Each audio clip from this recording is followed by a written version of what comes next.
Olá, pessoal. Nossa conversa hoje vai ser visando afastar um pouco a ideia de uma simplificação de associação entre autoritarismo e positivismo jurídico.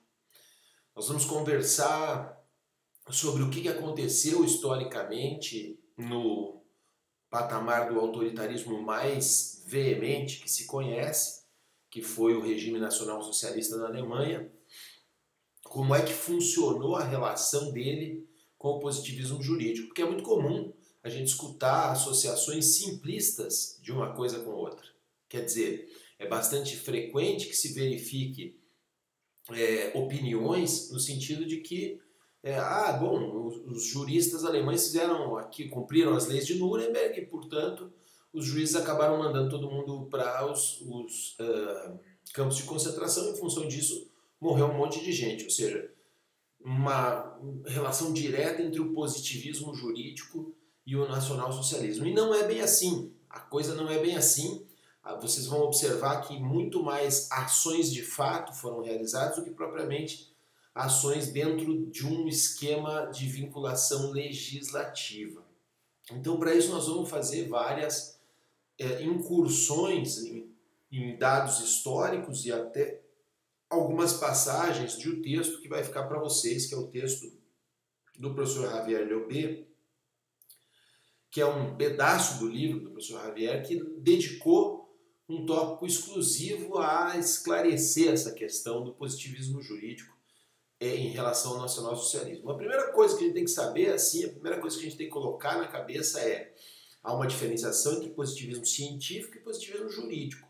Positivismo científico é aquela ideia que até está associada a uma segunda onda de direito natural, né? Um direito natural de corte científico, ou seja, as leis da natureza como condicionantes daquilo que se faz.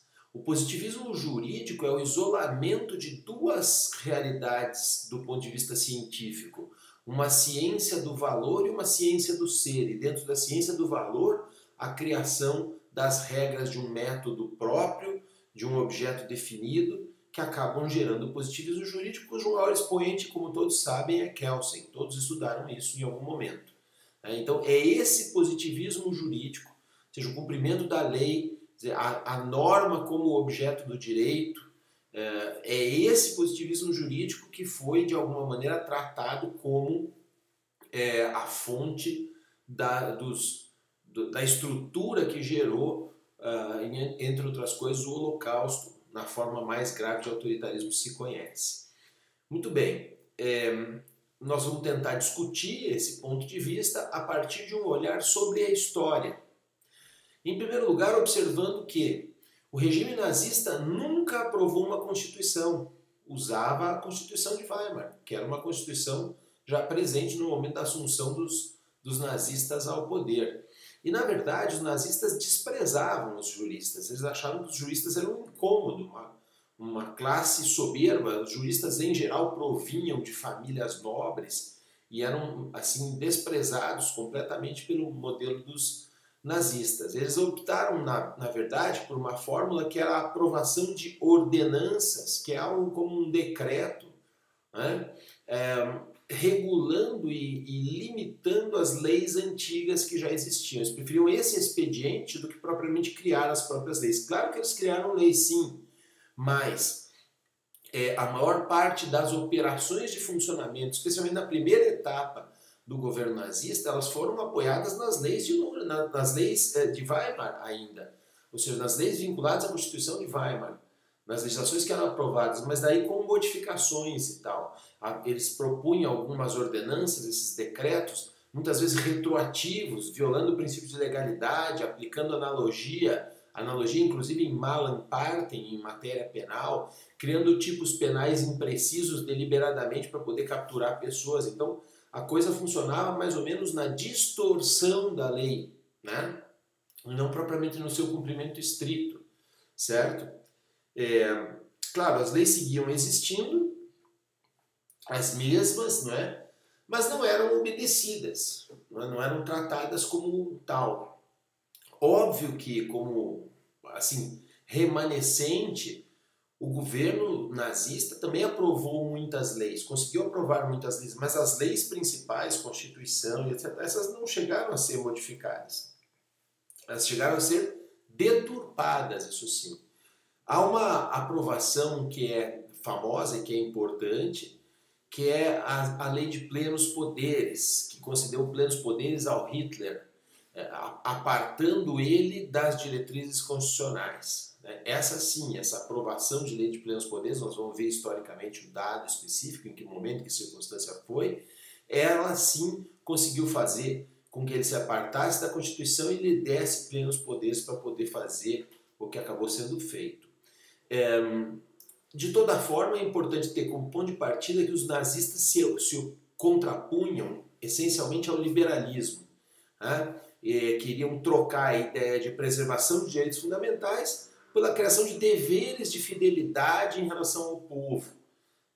Até tem uma passagem do Goebbels, que é citada no texto do professor Javier Llobet, que diz: a tarefa do nacionalsocialismo é apagar o ano de 1789 da memória alemã, referindo-se evidentemente ao ano da queda da Bastilha, o ano da aprovação das cartas, das diretrizes da Revolução Francesa. Aí segue dizendo ainda Goebbels, o ministro da propaganda nazista: a Revolução de 1789 foi a revolução do indivíduo. A Revolução Nacional Socialista é a revolução contra o indivíduo. Veja só, contra o indivíduo. Contra a ideia de direitos individuais, contra a ideia de direitos e garantias fundamentais, contra o indivíduo em favor do coletivo. Então aquela dinâmica entre coletivo e indivíduo, liberalismo e autoritarismo, isso aí está muito presente nesse discurso e é preciso que vocês tenham atenção a essa questão. O discurso autoritário sempre traz por trás um etéreo povo que se protege, um interesse coletivo, um conflito, um enfrentamento dos direitos e garantias de cada um. O Alfred Rosenberg, que é um famosíssimo nazista, tem até os diários de Alfred Rosenberg, que dá para vocês verem como que tem tradução e tudo para ver como é que era a dinâmica política no ambiente do nacionalsocialismo, propunha como fonte do direito a ideia daquilo que os arianos considerem como tal, ou seja, uma fonte do direito de cunho biológico, baseada em desigualdade biológica. O direito é o que os arianos consideram como tal. E aí dizia ainda: tu não és nada, o povo é tudo. Percebe como a dinâmica era uma dinâmica pró-coletivista, baseada numa ideia de povo. Tem uma passagem citada no livro do professor Javier, inclusive, a respeito de um trecho do próprio Hitler no Mein Kampf. Sabem que é o livro que foi escrito pelo Hitler enquanto ele estava preso depois do Putsch de Munique.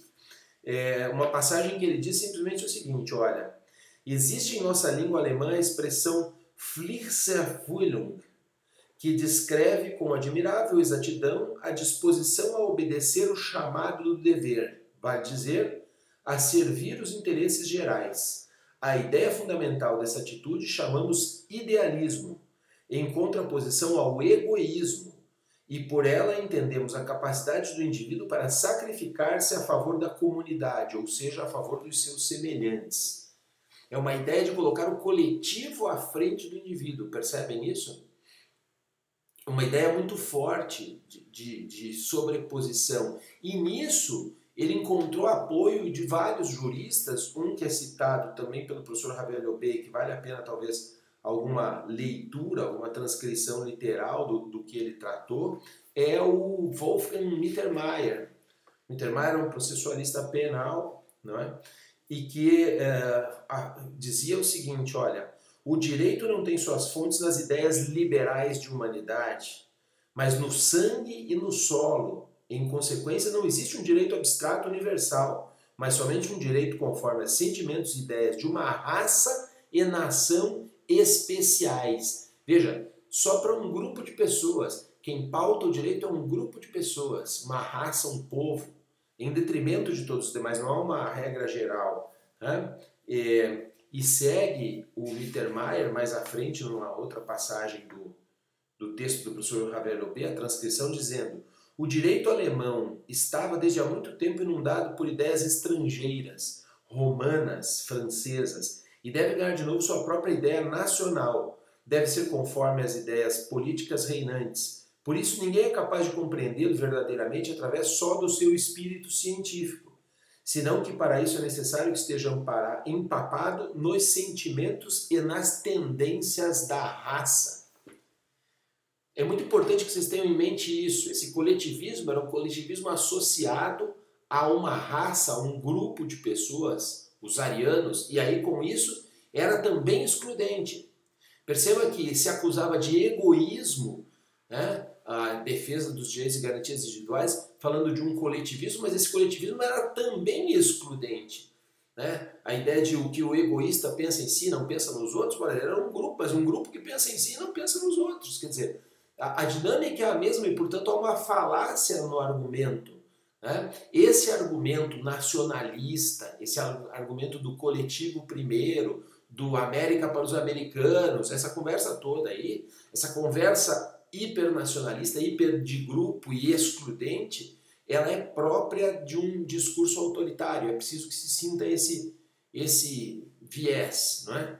A partir dessas coisas. Muito bem.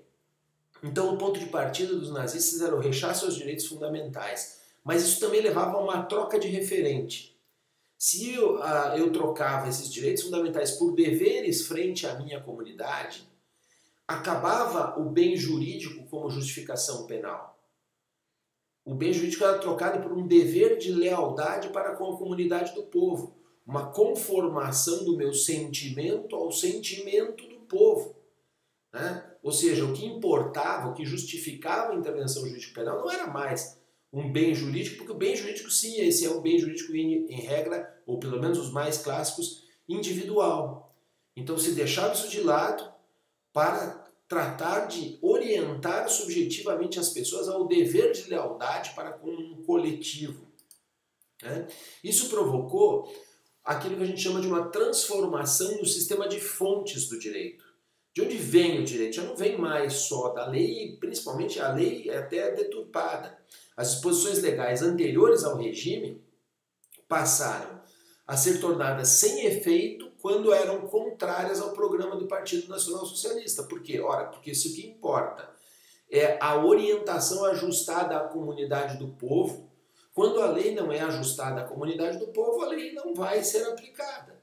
Né? A própria interpretação da aplicação das leis pelo judiciário deveria dar-se a partir da concepção nacional socialista de mundo, ou seja, o são sentimento do povo. Ou seja, enquanto não fosse interpretada assim, a lei também não tinha cabida. E a regra geral fundante das fontes do direito do nacionalsocialismo era o que se chamava o princípio do Führer. E o professor Javier Leobé dedica muitas páginas a essa concepção, embora é muito interessante, porque esse princípio, normalmente os princípios têm um enunciado, ou pelo menos tem uma concepção, alguma coisa que o permita entender ou delimitar o seu conteúdo, e nesse caso o princípio do Führer não tinha um conteúdo explícito, muito claro. Do que se tratava? Se tratava de uma ideia de concentração de poderes na administração pública. Né? Rechaçando-se os controles próprios do liberalismo político entre um poder e outro. E tal. Então o Führer era aquele que detém o poder sobre um determinado ambiente. Por exemplo, o Führer da universidade era o reitor. O Führer da faculdade de Direito era o seu diretor. O Führer da administração da justiça, o ministro. O Führer do processo, o juiz. E o Führer do Estado, o Hitler. Então, as dinâmicas de Estado todas deveriam ser pautadas segundo esse princípio de concentração de poder em um mando exclusivo de uma pessoa. E essa pessoa, então, atuaria com ausência completa de limites dentro da sua atribuição. Não sem limites éticos, morais ou jurídicos, nada parava. Isso justificaria, portanto, que se tomassem atuações de fato à margem da legalidade. A lei ficava para trás do princípio do Führer. O princípio do Führer moldava a lei. Então não se estava obrigado a seguir a lei se havia a possibilidade de atuar segundo o princípio do Führer. Seria conforme o direito aquilo que o Führer dissesse que era. Basicamente isso. A base de interpretação, então, de todas as fontes legais seria a concepção do mundo nacional socialista expressa no programa do partido, e esse programa do partido era interpretado e ditado pelo Führer, nesse caso o Adolf Hitler. As expressões do Adolf Hitler de leitura desse programa do partido é que eram tomadas como a fórmula correta de interpretação das leis. Então veja que não é o Estado que detém o poder soberano, mas uma pessoa, o Führer, o condutor, o executor da vontade comunitária. Claro, isso estava embasado num populismo muito forte, né? As medidas populistas, sempre desconfie das medidas populistas porque por trás dela vem um sujeito autoritário, né? Isso é invariável. E o mito do Hitler se estabeleceu, né? O Hitler conseguiu ser popular contra o impopulismo dos seus próprios generais. Quer dizer, as pessoas que estavam abaixo dele não eram empáticas com o povo, mas ele vendia a ideia de que ele traria uma nova Alemanha, uma prosperidade, uma era de prosperidade, e as pessoas olhavam para as coisas, para os milagres que ele fazia. O grande exemplo disso é a Blitzkrieg, né?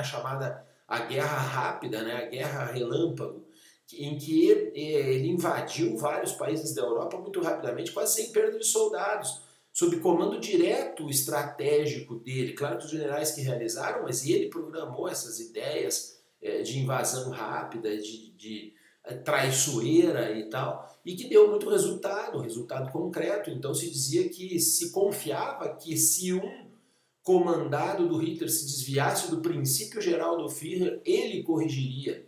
E isso se acreditou durante longo tempo na infalibilidade da decisão do condutor. Führer é condutor, né? A expressão. Até que começou a fazer água, né? Quando eles começaram a perder a guerra, começaram a verificar essa falibilidade, o mito caiu. E aí houveram inclusive atentados contra o Hitler sem sucesso. Mas para que a gente tenha uma ideia do que é que a gente está falando quando diz que não é só o positivismo, é preciso que vocês entendam o contexto em que se foi convertendo um Estado de direito, porque a República de Weimar era um Estado de direito, em um Estado policial. Lembram que a gente falou do Estado de Direito e Estado policial? Houve uma progressão autoritária, e aí eu fiz um schedule com datas, todas elas extraídas do texto do professor Javier Lobé, mas vocês conseguem ter uma ideia cronológica do assunto, porque daí eu fui buscando também outros dados para rechear a questão. O Hitler foi nomeado chanceler no dia 30 de janeiro de 1933. Ele assume o cargo como chanceler. O chanceler não era o presidente era o von Hindenburg e ele era o chanceler, era uma espécie de ministro, ou primeiro-ministro, algo parecido, né? Muito bem, isso no dia 30 de janeiro, de 1933. No dia 7 de fevereiro, ou seja, logo em seguida, acontece um incêndio no parlamento. Muito suspeito, um incêndio no Reichstag, e rapidamente a polícia já descobre um acusado, um sujeito que seria o responsável, um tal de Marinus van der Lubbe. Era um ativista comunista holandês, né? E rapidamente ele é acusado disso. Até hoje se tem alguma dúvida sobre essa responsabilidade de fato de uma pessoa sozinha pelo incêndio no parlamento, e aí, com base nisso, a polícia começa a investigar todo o grupo dos comunistas, né? Que era um pouco essa a ideia de dar esse tom. Isso favorecia demais aos nazistas.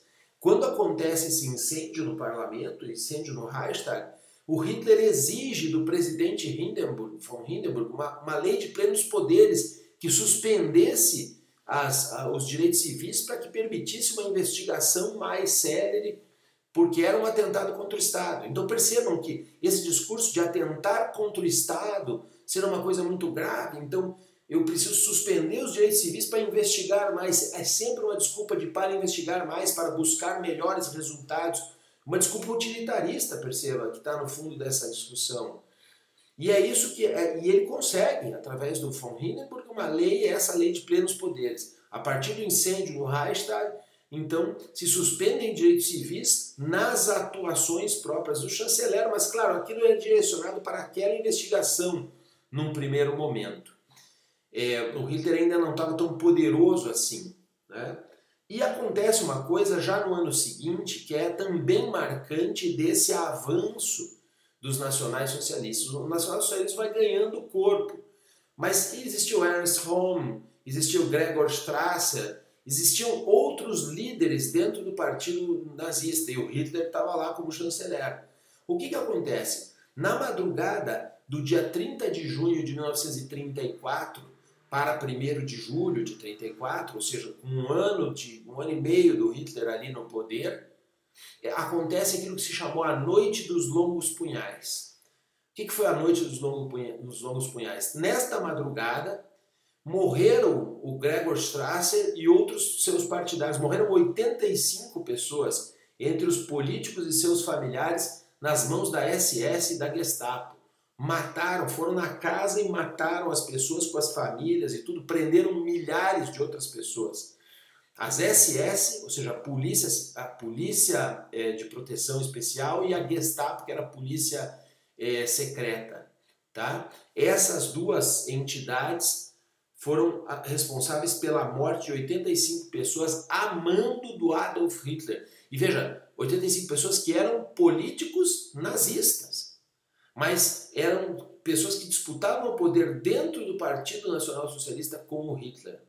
Né? E aí o Hitler vai até o Reichstag, vai até no dia seguinte dessa morte, no dia 1º de julho de 34, ele vai até o parlamento para explicar a sua atuação. E aqui tem uma passagem que o professor Javier Llobet deixa do discurso que o Hitler fez no Reichstag em 1º de julho, dizendo assim: aos motins se amassa de acordo com as leis de ferro eternas.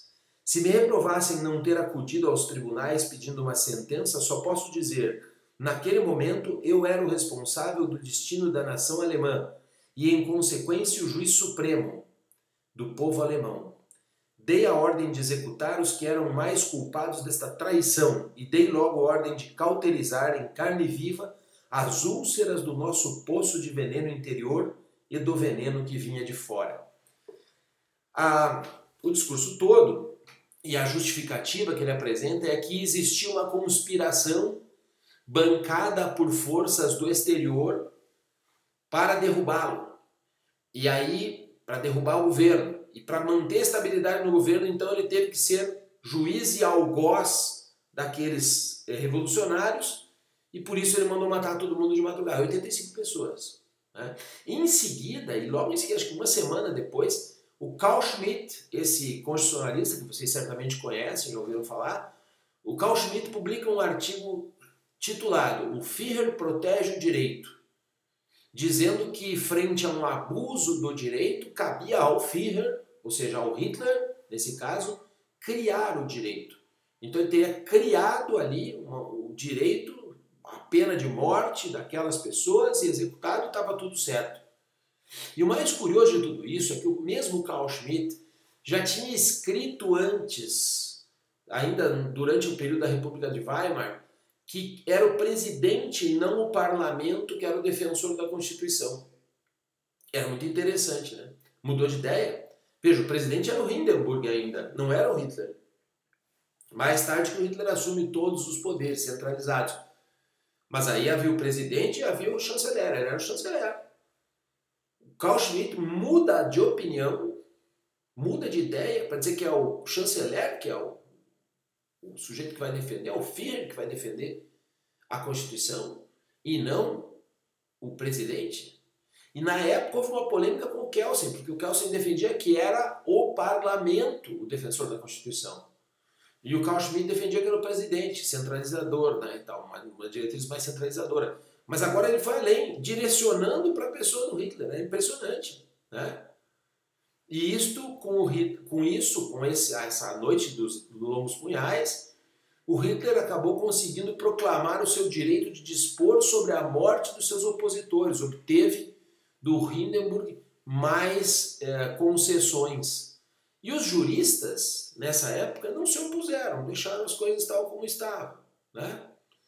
Ou seja, o Hitler assumiu essa posição, uma posição de dispor sobre a morte dos seus opositores, foi aprovada, apoio de juristas como Carl Schmitt e tal, e a coisa ficou por isso mesmo. E aí ele passou a se adonar de todos os poderes, passou a ser centralizador de todos os poderes. O Hindenburg sai e fica só o Hitler em cena. E aí existe o passo seguinte desse autoritarismo, e talvez muito forte, é deflagrar a guerra. Vocês sabem bem disso. Mas há uma coisa que acontece ainda curiosa.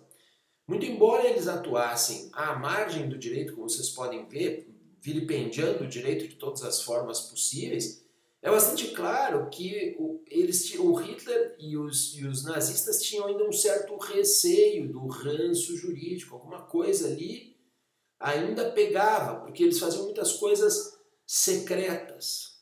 Existe uma diretriz que foi publicada com data de 1º de setembro, retroativa, para coincidir com o início da guerra.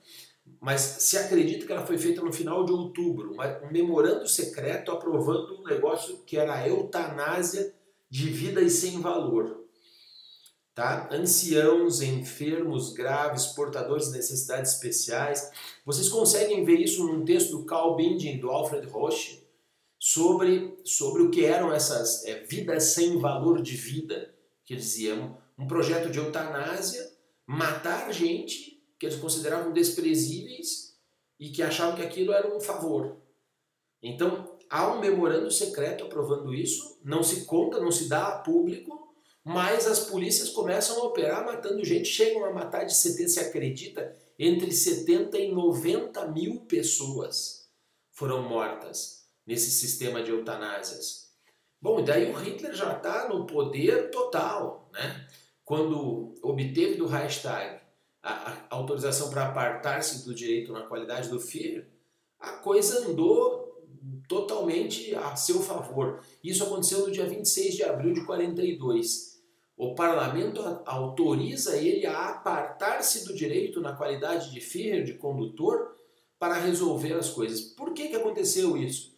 Aconteceu uma resolução judicial que o Hitler considerou demasiado branda e ele queria então poder se substituir a essa circunstância. E ele conseguiu então autorização para destituir juízes que não seguissem a pauta do nacionalsocialismo, ou seja, o programa do nacionalsocialismo ditado pela vontade dele.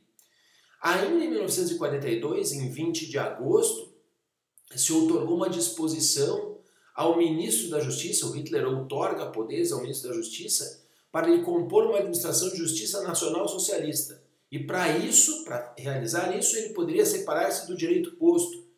E aí aparecem as situações como o Tribunal do Povo, né, que eliminou mais um monte de gente, se suspeita da morte de 5 mil pessoas ali também, pelo sistema dele, enfim. O que eu quero dizer com tudo isso é, há uma atuação muito forte para subverter o direito. E é muito notório que isso acontece paralelamente a um crescimento do Estado policial. O que acontece na prática é, historicamente, a chegada ao poder dos nacionais-socialistas num cenário. Esse cenário comporta atividade policial e atividade judicial, e à medida em que o nacionalsocialismo vai se integrando, vai se adonando, vai ganhando poder, vai ganhando corpo, ele vai fazendo com que o Estado policial prevaleça sobre o Estado de administração da justiça. E acaba sendo o Estado policial o prevalente. No começo, a apresentação do Partido Nacional Socialista era um partido anticomunista, anti-judeu e defensor da lei e da ordem. Pode ser defensor da lei e da ordem, entre outras coisas, defender a lei escrita, não é? E a chegada do nacionalsocialismo coincide com duas circunstâncias muito importantes. Primeiro, existia uma alta de criminalidade verdadeira por conta de miséria, de pobreza, de crise econômica, e a imprensa sensacionalista alemã explorava essa alta da criminalidade, dando muito ênfase a tudo que acontecia em termos de criminalidade, dando aso aí a uma possibilidade de dizer, olha, nós precisamos de controle social, precisamos de ordem, precisamos e tal. Paralelamente a isso, vinha a crise econômica. né? A crise econômica provocada não só pelo Tratado de Versalhes, mas pela quebra da Bolsa de Nova York, um contexto sociológico mundial de crise e que na Alemanha se agravava pela condição da perda da guerra, das obrigações da guerra. E aí o que acontece é que o regime nazista manipulou muito bem esses meios de comunicação, criando um clima político favorável a estender os poderes policiais. Ora, eles precisavam dos poderes policiais para consolidar o projeto do partido, né? Precisavam atuar contra quem fossem os dissidentes de um modo policialesco, interventivo, mas tinham que ter uma justificativa para isso. Então eles aproveitavam essa exponenciação das notícias sobre criminalidade para poder inserir essa fórmula, né? Qualquer coincidência com situações que vocês veem hoje em dia não é, bom, já dá para imaginar, né? Para proteger o povo, esse era o discurso, proteger o povo, valeria a pena sacrificar direitos civis e políticos das pessoas, né? Sendo necessário confiar na polícia. A polícia seria a base daquilo que se realizaria e, portanto, vocês podem sacrificar certos deveres, a polícia vai tomar conta e vai dar para vocês segurança em troca dessa liberdade. Essa diatriba de segurança e liberdade vocês já conhecem também, é muito comum, muito frequente no discurso político, não é? E a população, em geral, alemã, era muito colaborativa com isso. Tem um livro só sobre isso, que é interessante para quem quiser se aprofundar no assunto, que é uma tese sociológica de um autor chamado David Jonah Goldhagen, e se chama Os Carrascos Voluntários de Hitler. É uma análise dos cidadãos comuns alemães e como eles contribuíram para o projeto de instalação desse governo nacional socialista, né? Aparecem denúncias contra delinquentes comuns e opositores políticos com muita frequência. As pessoas colaboravam com esse regime de terror. E o terror nazista era seletivo. Ele se dirigia só para os inimigos raciais, os judeus principalmente, os inimigos políticos e os inimigos sociais do regime. Aquelas pessoas que deveriam ser apartadas da vida social para poder o regime se instaurar com mais força. Ou seja, um regime que se retroalimentava constantemente, né? Isso é que é um regime autopoético, de fato, né? E ele começou com uma dualidade, uma concorrência entre a justiça e a polícia, mantendo as aparências. Existiam duas estruturas, uma estrutura judicial, uma estrutura policial e tudo bem. Daí, lá com a suspensão dos direitos civis do incêndio do Reichstag, lembre, em fevereiro de 1933, houve a criação, mais à frente, o incêndio foi no dia 7, no dia 28 de fevereiro se cria para a polícia duas formas de atuação. A reclusão policial protetora, Schutzhaft, e a reclusão policial preventiva, Vorbeugung-Haft. Dizia-se que essas duas medidas eram provisórias, visavam os opositores políticos. Se permitia uma prisão sem imputar delito. A polícia lá prendia, porque visava aquela investigação dos opositores políticos que eventualmente poderiam ter atentado contra o Estado no incêndio, etc. Se imaginava que isso ia ser provisório. E se cria um campo de concentração em Dachau, que é próximo de Munique, e a desculpa é sempre a mesma, é muito interessante isso aí, porque você diz, olha, esses caras são opositores do Estado, se a gente mantiver eles nas prisões comuns, eles vão ser linchados pelas massas, então para proteger os detidos das massas, nós criamos um campo de concentração onde eles vão ficar lá. E começam a levar os opositores políticos todos para lá. O interessante de tudo isso é que os juristas da época aceitaram isso. Não, mas isso é provisório, tudo bem. Sabe, essas coisas do provisório, tudo bem, que é uma coisa que a gente também escuta hoje em dia, né? Bem, nos processos judiciais existia um certo devido processo legal. Em alguns, né, porque o Tribunal do Povo já não tinha isso, mas no começo tinha esse devido processo legal, que era maltratado e tal, mas nessas reclusões de proteção e reclusão, essas duas formas, reclusão policial protetora e reclusão policial preventiva, isso não tinha processo. A polícia lá prendia que era o internamento dos políticos opositores lá no campo de concentração. Isso foi o começo. À medida em que o regime foi se consolidando, que o Hitler foi conseguindo mais poder, mais poder, mais poder, o Estado policial avançou sobre a administração da justiça. Existiam duas coisas concorrentes, então eles faziam o seu e a justiça fazia o seu, mas daqui a pouco a polícia começou a se imiscuir no campo da justiça. Em 26 de abril de 1934, se aprovou a criação da chamada Polícia Secreta, Gestapo, para o combate de ações dirigidas contra a segurança do Estado. Estamos falando de 1934. Em 1936, se ampliou a competência da Gestapo. Veja, antes ela estava criada então para combate de ações dirigidas contra a segurança do Estado, alguém que atentava contra o Estado, né? Daí essa polícia podia atuar com as ações de fato, sem passar pelo judiciário, sem coisa nenhuma, como já se viu. Em 1936, em 10 de fevereiro de 1936, se amplia a competência da Gestapo e ela passa a poder investigar e combater todas as aspirações que possam ser um perigo para o Estado. Já não é mais as ações, os planos, as aspirações. E isto permite que se comece a investigar suspeitas e levar suspeitos para dentro desses campos de concentração diretamente, sem processo e sem acusação formal por crime algum. Perceba. Tá? E mais, os assuntos da polícia secreta não passavam mais por tribunais administrativos. Se houvesse abuso, os tribunais administrativos não podiam fazer nada. Os assuntos da polícia secreta eram da polícia secreta. E ela passou, a Gestapo, passou a controlar os campos de concentração. Acabou também acontecendo a integração da SS, que era a Esquadra de Proteção, à Gestapo, que era a polícia privada do Führer, né? Muito bem. E para que se usava essa reclusão preventiva? Para pessoas... Veja, a de segurança era para os dissidentes políticos. A preventiva era para quê?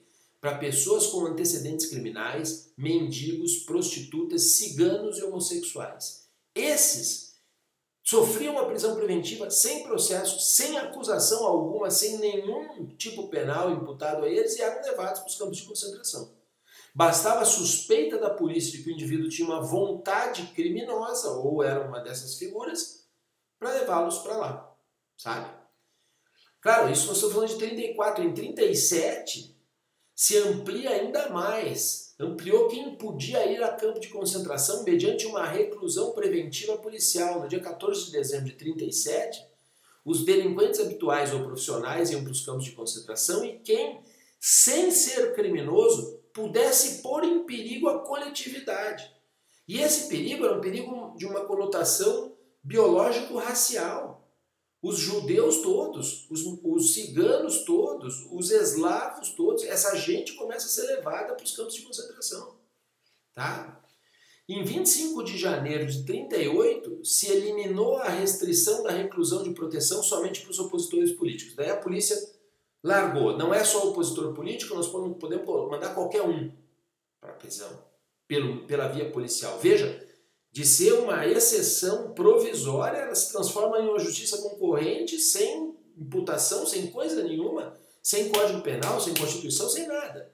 Tornou-se um meio coercitivo para prevenir esforços antinacionais. Tudo aquilo que fosse julgado um esforço antinacional, valia para mandar as pessoas para os campos de concentração. E esse conceito ambíguo era, obviamente, uma subversão do princípio de legalidade e, portanto, do positivismo jurídico como um todo.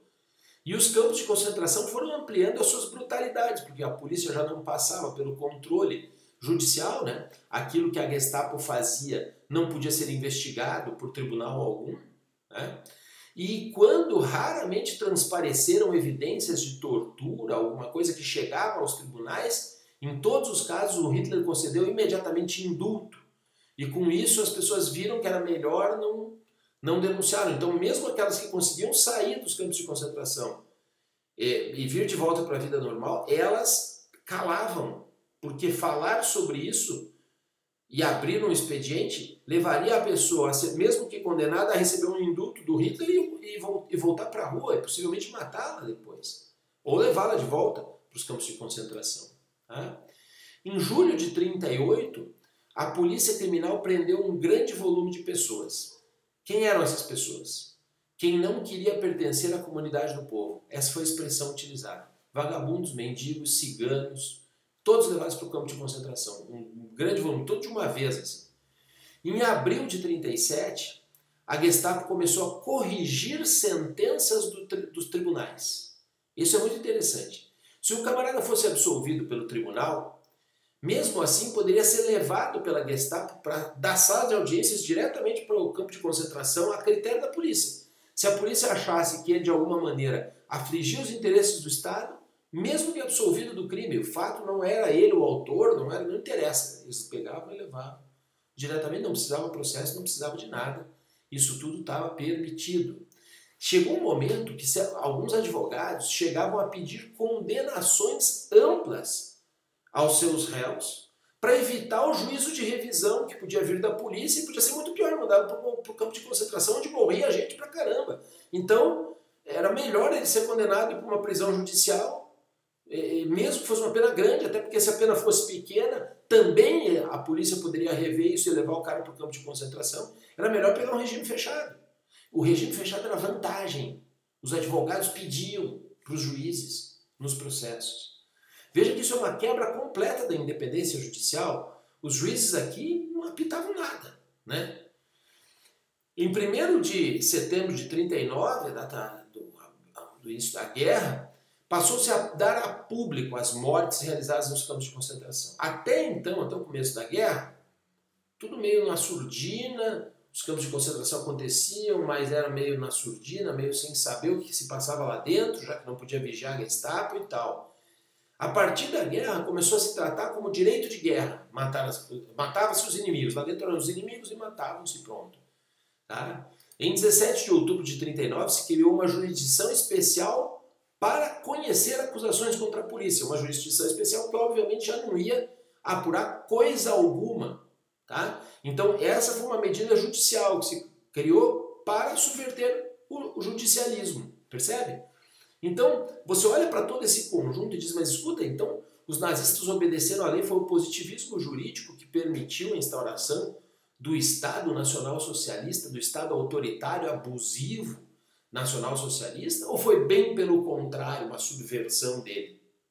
Isso é muito importante, porque a coisa toda talvez tenha vindo à tona através de uma pessoa que é um dos maiores juristas de todos os tempos, um herói verdadeiro, um herói cotidiano, né? A gente não vê muitas pessoas humanas como heróis, ainda mais nesses períodos assim, mas esse foi, que era o Gustav Hardbruch. Gustav Hardbruch foi ministro da Justiça da República de Weimar, um homem muito sério, um jurista seríssimo, e era um defensor acérrimo do positivismo jurídico.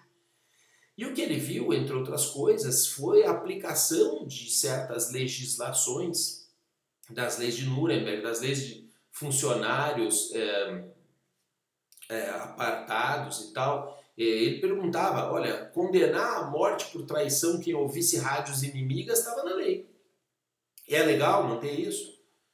E é curioso, ele foi ministro de Justiça da República de Weimar. Daí depois que ele termina a República de Weimar e entra os nacionalistas, foi um dos primeiros juristas a ser varrido do serviço público. Né? Já se afastaram logo os democratas inimigos do sistema autoritário do Hitler, foram desde logo afastados, ele foi para o exílio e tudo.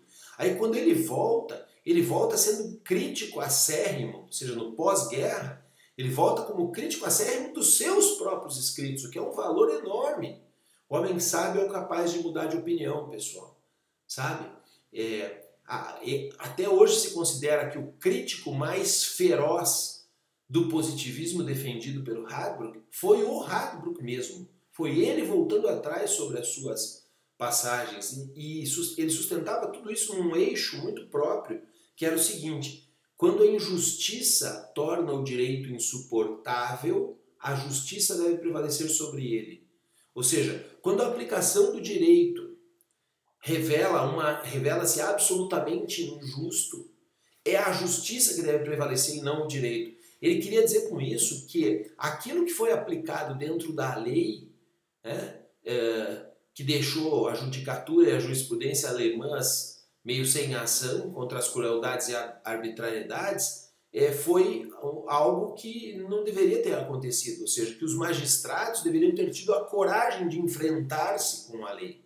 Ou seja, o que ele estava pretendendo era evitar a impunidade de quem colaborava com a eliminação de gente apoiado na lei. Ah, porque a lei diz, ou porque a lei permite, ou porque a lei... Não interessa, você tinha que fazer o seu papel e não fez. Essa era a grande cobrança dura do Hadley. Só que as pessoas acabaram usando isso em sentido contrário. Muitos dos juízes acusados de mandar a gente à morte se justificavam dizendo, não, mas isso estava na lei, eu não podia fazer outra coisa, lavando as mãos do problema e entregando o problema para a lei. Então, a crítica que o Radbruch fez, que é pertinente, veemente, correta no exagero do positivismo, também podia ser interpretada em sentido absolutamente contrário, ou seja, as pessoas tomaram esse sentido contrário e disseram, olha, coitadinho de mim, eu só fiz o que estava na lei. Foi usado pelos juízes para se justificarem. O Kelsen, que era o positivista por excelência, ele foi banido também, era judeu. Os nazistas odiavam. O Kelsen termina sua carreira nos Estados Unidos, ele vai embora para terminar a carreira, porque não dava ali. E os nazistas, para eles era muito conveniente culpar a tese positivista a respeito daquilo que aconteceu durante o nacionalsocialismo. Um judeu ocupado, no final das contas. Na verdade, as conexões do nazismo, se vocês olharem esses dados todos que eu referi, em relação a teorias jurídicas, as conexões do nazismo são outras teorias do direito. A escola histórica do Savigny, por exemplo, que rechaçava o historicismo em favor de uma interpretação do direito segundo o espírito do povo. Ora, isso tem tudo a ver com o modelo do espírito do povo, do são sentimento do povo alemão. A escola do direito livre, a ideia de que o direito positivo não é suficiente para a resolução de todos os casos, mas daí os autores da escola do direito livre eram em geral judeus, e aí os nazistas não queriam citar esse pessoal, então não aparece muito. Mas na própria República de Weimar, ou seja, no modelo jurídico republicano instaurado depois da Primeira Guerra, já existia ali dentro um germen autoritário, sabe? Um grupo mais conservador que postulava o uso de conceitos como povo, comunidade, nação, organismo e tal. E essas coisas foram florescendo contra ideias como liberalismo, igualdade, parlamentarismo, sistema de partidos. Então, num outro livro que nós vamos trabalhar também, que é o livro do professor Kai Ambros, ele fala muito do continuismo, de que existia um modelo autoritário que gerou a Primeira Guerra. No pós-guerra, na República de Weimar, mais latente, mas existia ainda um ranço autoritário, e é esse ranço autoritário que floresce e permite o acesso ao nacionalsocialismo. Bom, e aí existem juristas que são conhecidos, muito longe do Hadley, não é o Hadley o culpado, não é o Kelsen o culpado, mas há juristas que são antipositivistas e que colaboraram diretamente com o nacionalsocialismo, o principal deles o Carl Schmitt. Carl Schmitt proclamou a morte do positivismo jurídico. Ele fala no fim do positivismo jurídico. Ele diz que a totalidade do povo pautaria a nova necessidade jurídica não como corretora das distorções do positivismo, mas como sua substituta. Ou seja, a comunidade do povo se substituiria ao modelo positivista. E pense que o Carl Schmitt se associou, tem ficha de filiação ao partido nazista. No dia 1º de abril de 1933, junto com Martin Heidegger. Heidegger também era afiliado do partido nazista, em 1º de abril de 1933. Ficha de filiação dos dois. Para vocês saberem quem são. O Karl Larens, que é outro autor famoso, um famoso crítico do positivismo jurídico, ele, nas suas passagens, também dava relevância ampla aos conceitos de raça e povo. Ele dizia que o espírito do povo é o princípio determinante da vida em comunidade. Ora, espírito do povo nessa época quer dizer o quê, gente? É a pura diretriz nacional socialista. O Larens defende que através do espírito do povo se superaria o positivismo por um lado e o justnaturalismo por outro. Seria uma nova fórmula. A tarefa do direito seria concretizar a ideia nacional, configurando a comunidade através da meta da caudilhagem política. Porra, caudilhagem política era o princípio do Führer, tá? Dito nessa época. É imprescindível que se perceba esse dado, né? A renovação política do povo alemão, aquilo que preconizava o Lares, se baseava, ele dizia isso, se baseava ao contrário da Revolução Francesa, na força e na vivência em comunidade a qual o Führer deu forma. Então veja, Lares, Carl Schmitt, autores antipositivistas eram explicitamente favoráveis ao modelo nacional-socialista. Então, é claro que houveram, em resumo, né, para a gente fechar a questão, é claro que houveram muitos magistrados, muitas pessoas que atuaram utilizando as legislações para mandar gente à morte nos campos de concentração.